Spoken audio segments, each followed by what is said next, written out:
Compétent que monsieur, parce que c'était pas le cas de l'avocat commis d'office ni du second que j'ai pris, parce que j'ai pas eu confiance en l'avocat de commis d'office. C'était l'été dernier. Vous étiez parti donc au Maroc pour vos vacances, rejoindre votre meilleur ami, selon la phrase préférée des enfants, mon meilleur ami, votre meilleur ami donc au Maroc. Vous étiez parti en avion, vous êtes rentré avec lui en voiture, vous avez pris le bateau, vous êtes arrivé à la douane espagnole, et là, contrôle de routine, vraiment de routine, on vous demande d'ouvrir votre coffre. Comment vous avez découvert qu'il y avait quelqu'un dans votre coffre? J'étais assise dans la voiture et mon meilleur ami est sorti de la voiture pour ouvrir le coffre, parce que le douanier lui avait demandé.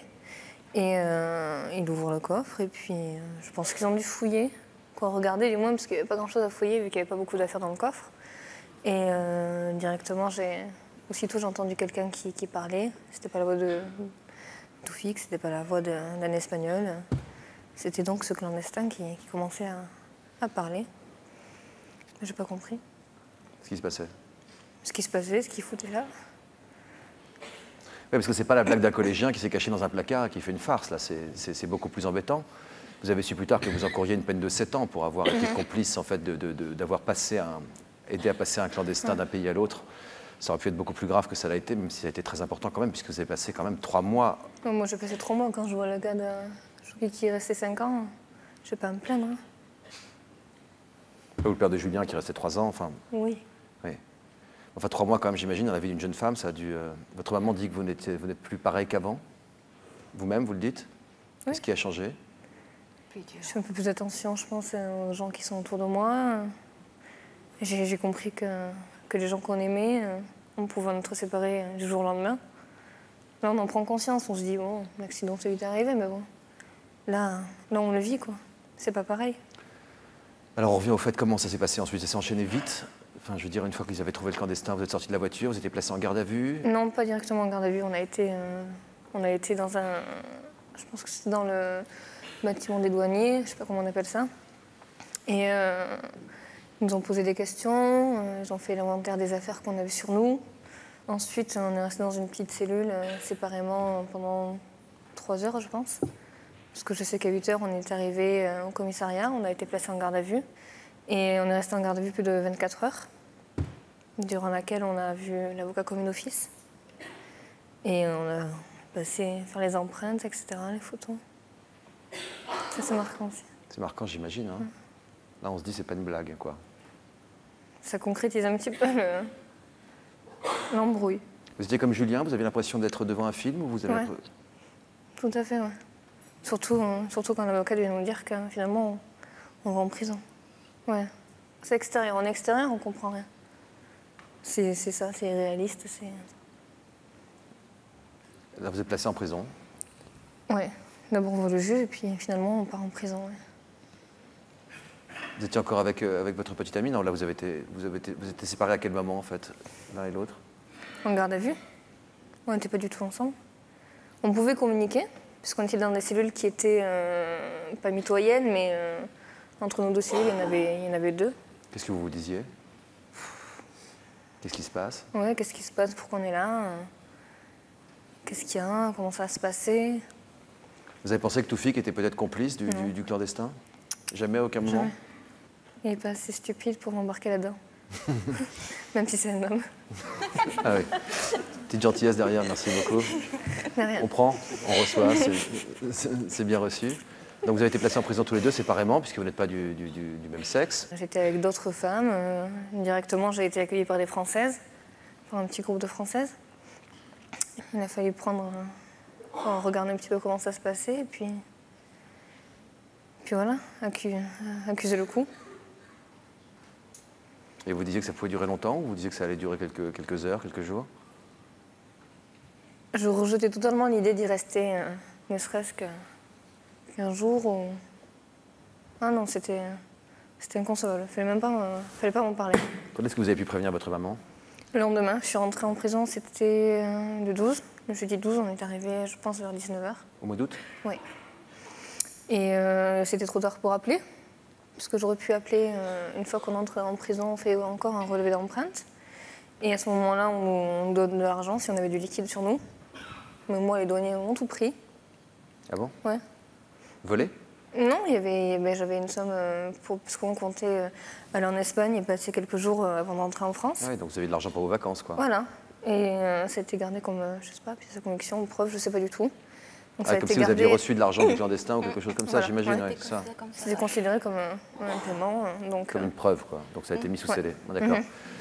Et à ce moment-là, donc, j'ai pas eu d'argent en liquide, j'ai pas eu de quoi acheter une carte téléphonique. J'ai appelé en PCV. Oui. Ah bon? Ouais. Alors, Ouais, vous j'ai avez appelé en reçu- PCV. Ouais. Vous avez reçu cet appel en PCV, qu'est-ce que vous avez compris? Je l'ai pris de suite parce que j'avais un sentiment, étant donné qu'elle nous téléphonait plusieurs fois, entre sa copine et moi, et on avait un souci pendant 5 jours, aucun coup de téléphone. Et quand j'avais un doute, j'avais l'impression qu'elle allait appeler d'une certaine manière, donc elle a téléphoné un PCV, je l'ai pris directement. Et c'est là qu'elle a... Ça vous a fait un choc? Quelque part, oui, parce qu'elle fait, maman, je suis en prison à Algeciras, il ne faut pas pleurer, il faut prendre un crayon, prendre un papier, je te donne les noms d'avocats, et puis c'était comme ça. Ça a duré combien de temps? Même pas 3 minutes, le téléphone? Non, voilà, c'est pas longtemps. Donc après, avertis papa, fais ça, ça. Vous lui avez dit pourquoi vous étiez en prison, de quoi vous étiez soupçonné? Un clandestin. Je sais plus. Si, je crois que tu as dit qu'il y avait un clandestin, elle était arrêtée par un clandestin dans la voiture. Vous avez pu rendre visite à votre fille? Oui, on a pu voir Astrid le vendredi. Une semaine plus tard, alors. Voilà. Comment s'est passé ce premier parloir entre vous deux? Il fallait pas que je pleure parce que sa copine fait ne pleurez pas, ne pleurez pas. En fin de compte, c'est elle qui a pleuré, qui s'est effondrée. Moi, je ne devais pas pleurer et tout.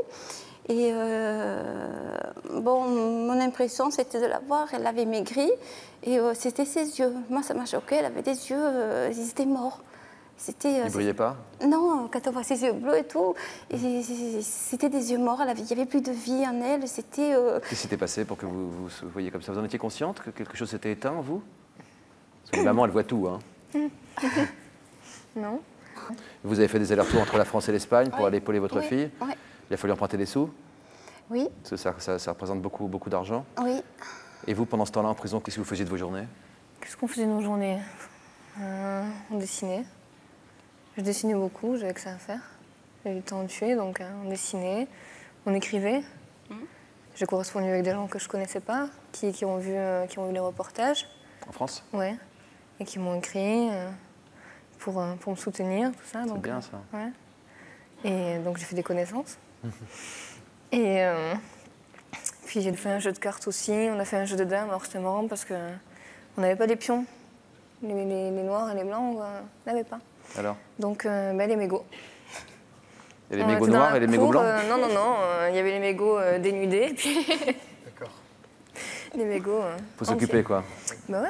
Et ceux qui vous écrivez quoi? La vie, tu voulais qu'on te raconte tout ce qui se passait à Oui, l'extérieur. la famille, c'était. Oui, je voulais qu'on me raconte. C'était ça aussi, comme vous disiez.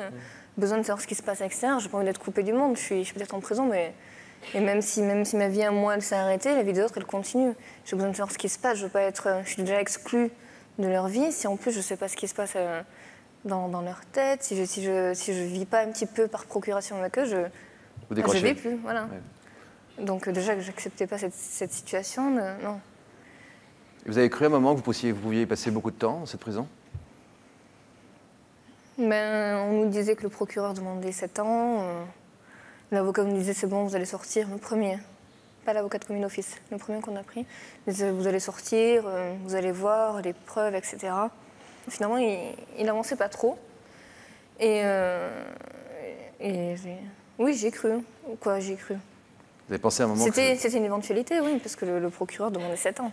Mais Comment vous mais êtes on sorti dit- finalement? parce que j'ai changé d'avocat. Comment s'y est pris? Quelle était la stratégie qui a été suivie? C'est pas la stratégie, c'est un accord. Un accord légal qui est réalisé entre le procureur et l'avocat. Et on plaide coupable et on sort. Le système de confirmation. Vous avez plaidé coupable? Non, moi non. Mais, Votre ami a plaidé coupable? Ouais, ouais. Il a pris sur lui. C'était un deal à marché. Ouais, marché, ouais. Donc vous avez fini par faire ce deal qui ne permettait pas d'avoir de poursuite, donc qui Voilà. n'obligeait pas d'une manière ou d'une autre, à un moment ou à un autre, l'État espagnol à vous verser de l'argent. Donc Toufik a plaidé coupable, il a été condamné à du sursis. Oui. Vous êtes sorti, vous n'avez pas été condamné du tout. Mais il est sorti là aussi, mais il a pris du sursis. Il a pris du sursis, vous êtes sorti sans sursis et vous êtes rentré en France. C'était au mois de novembre dernier. Comment vous êtes posé sur Terre, dans ce monde libre? Un décalage. Totalement décalé, ouais. Même si c'est que 3 mois, déjà, j'imagine pas comment on a pu faire 5 ans. L'exemple tout bête, on ne sait pas ce qui se passe au cinéma ou qu'est-ce qu'il y a à la télé ou ce qui s'est passé récemment. On décroche, on a ouais, décroché. On décroche, ouais. Et puis reprendre les habitudes, c'est paradoxal parce que c'est notre vie, c'est quelque chose qu'on connaît, mais il faut reprendre. Faut réapprendre. Comment on réapprend à marcher ou à parler. Ouais, remonter dans une voiture, quoi. C'était tiens, la rue, regarde la rue. Regarder les gens, les voitures, mais pourtant c'est quelque chose qu'on connaissait.